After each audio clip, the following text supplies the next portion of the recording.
Hi everyone, and welcome to video number 2 on a series of videos on London and the Blitz, preparing you for your GCSE exam.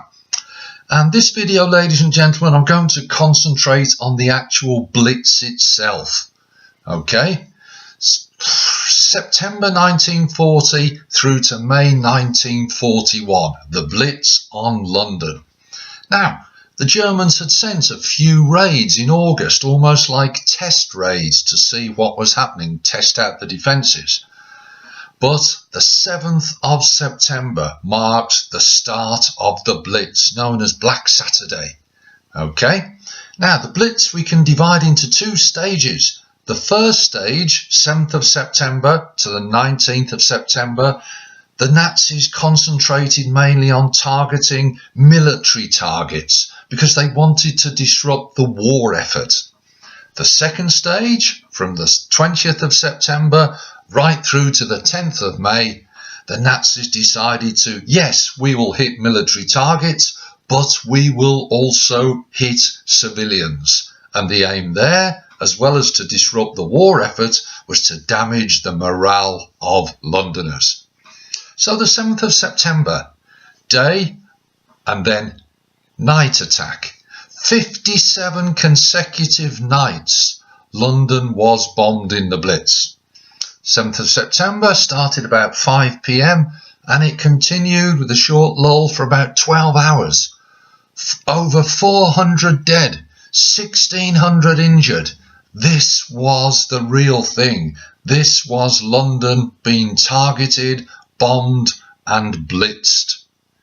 Now, the first focus, remember what I said about disrupting the war effort, was over in the East End, the docks, St. Catherine's Dock, Victoria and Albert Dock, over by what is known now as the Isle of Dogs.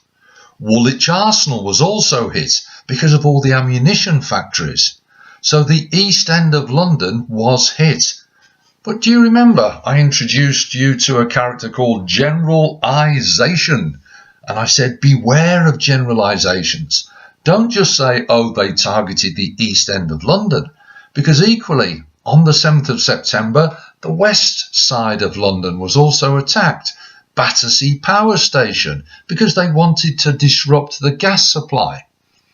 So on the 7th of September, 350 bombers, 600 fighter escorts to protect the bombers from British planes, dropping 330 tons of bombs.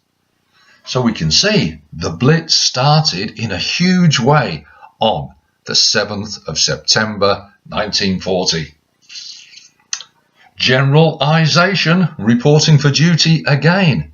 It's not good enough just to say London was hit by bombs. Ladies and gentlemen, there were different types of bombs. First ones, parachute mines, bombs which are dropped by parachute. Now, that was an advantage for the Nazi attackers because, number 1, they're silent, so they're harder to detect. Number 2, sometimes they would explode in the air, and that caused more damage. Because if they exploded on the ground, the earth would actually absorb some of the damage, some of the shock. But if it's exploding in the air, all the force will go down and create more damage. Some of these parachute mines were very heavy, 1,000 kilograms. So that's the first type of bomb. But there were others. High explosive bombs. Difference in weight from 50 kilograms up to 1,800 kilograms. The heaviest was nicknamed Satan. How appropriate.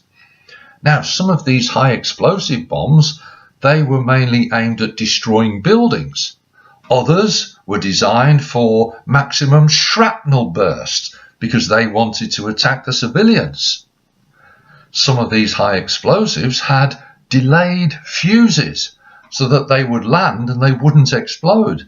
And the aim there was that the rescue workers would go to where all the damage was, and then the bombs would actually explode whilst the rescue workers were there, inflicting more damage and also affecting morale. And the third type of bomb, the incendiary bomb. In other words, fire. Now, 440 canisters, sometimes containing magnesium, which would then explode, creating the fire. Other types of incendiary bomb, the brand bomber, as it was called, and also the flamen bomber. And in the flamen bomber, they had burning oil. The incendiary bombs were hugely destructive. 90% of all damage caused by the fires. So, if the firebomb was a real threat, then of course we need a new hat. A fireman.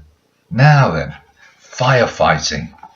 First of all, this isn't a very good fit, is it? Otherwise my head's too big. Sorry about that. Firefighting. It was a very dangerous task. On the first raid on the 7th of September, 1,000 fire hoses were used to try and contain and put out 17 major fires.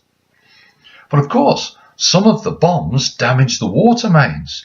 So how are the firefighters going to get the water to put out the fire if the water supply is damaged? The answer? The River Thames. Of course. But the River Thames is on a tide. What about if it was low tide? Then boats would have to go into the middle of the river and then pump up the water, which would then be taken to the trucks, which would then be taken to put out the fire. But that could be a very, very slow and lengthy process. So there would still be damage. These were all problems that the firefighters had to face. 7th of September, remember Black Saturday?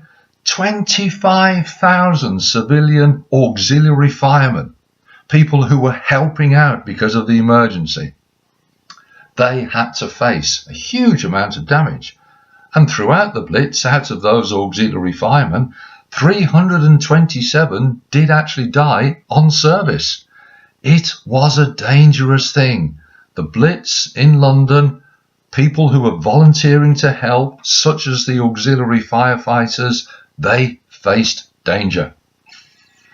Also, another group that tried to help to put out the fires were sort of almost like gangs of younger children.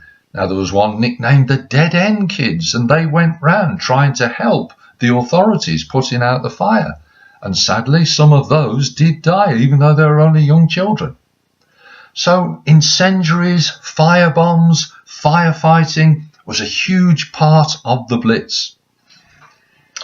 Linked to the firefighting was the fire watching out for fires.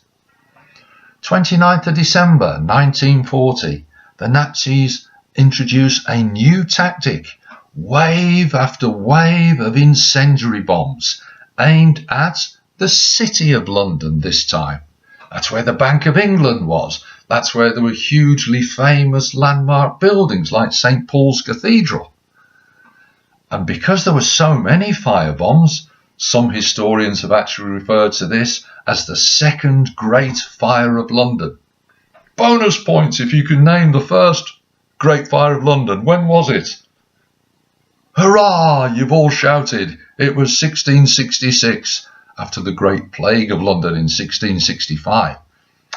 But this one, of course, wasn't caused by accident like the first Great Fire of London, Pudding Lane and the baker's shop. This one was caused deliberately by the incendiary bombs, wave after wave of incendiary bombs dropped by the Nazi bombers. Now, St. Paul's Cathedral was actually saved. And in this, a new sort of defence tactic emerges. Fire watchers, because they're up there watching for fire so that they can tell the firefighters to go and put them out. Fire watchers themselves put out 28 incendiary direct hits, preventing the fire from spreading in the first place. Now, the government see the value of this. They say, fire watching, that is to be a new defence tactic of ours. And they organised on street basis, office basis or factory basis a rota or a roster or a list. And it was compulsory. If your name was on it, you had to turn up and take your turn fire watching, which again was a very dangerous thing. Now, Herbert Morrison, a member of the government, he actually says, right, this is so important, we need to pass a law. And in April 1941, they pass a new law about the fire watching. And it was compulsory, conscription. Like you could be conscripted into the army, now you could be conscripted to be a fire watcher. And the new law sometimes said, right, there's a group of people called conscientious objectors, people who refused to go and fight, and they were used to do the fire watching. So we're into 1941. Early 1941, there was a little bit of a break for London, a little bit of a lull, because the German Air Force, the Luftwaffe, decided to hit other British cities. For example, in March 1941, a city which was referred to in the newspapers as a northeastern town, any ideas? Was badly hit, March 1941, and that city was the city of Hull, Kingston upon Hull.